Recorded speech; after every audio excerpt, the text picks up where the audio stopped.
See DeliMary Kicken. Nekwiyeba. Na Naija we dey Naija.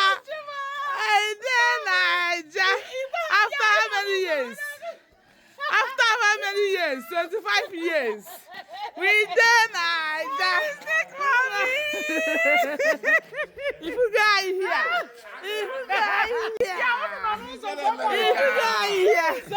Achọrọ m ije mitin ụmụ na masị ya na mma abịa ka fụ na nke ụra ya ya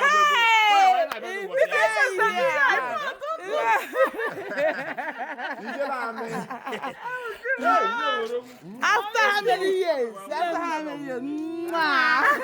You're welcome. After how many years?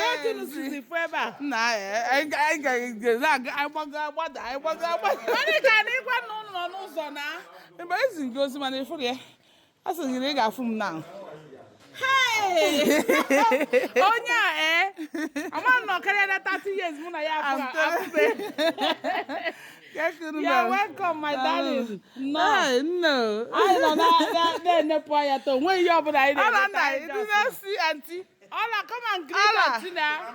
See Allah. Hey, it's all Lulu. Ijele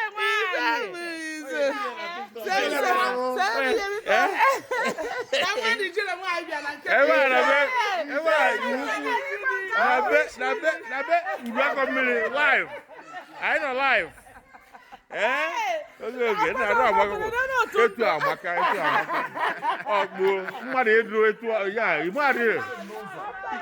Idu ne chọrọ etu onwe ya edu ke. Almost 30 years. Yeah. Mba, okay, is in the bam akwụkwọ na ya ba. After 30 years.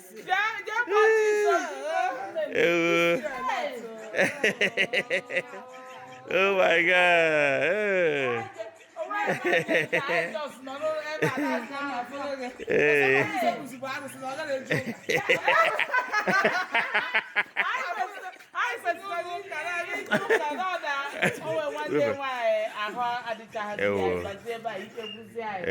You're just never get up. Hey, no. DeliMary Kicken. Yeah. Good thing.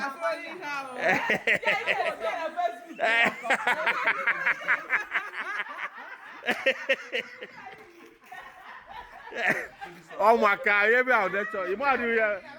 You keep ya. You too, oh my God. I don't ever alive. But where do you move? Man, I don't be sure I'm going to complain, man.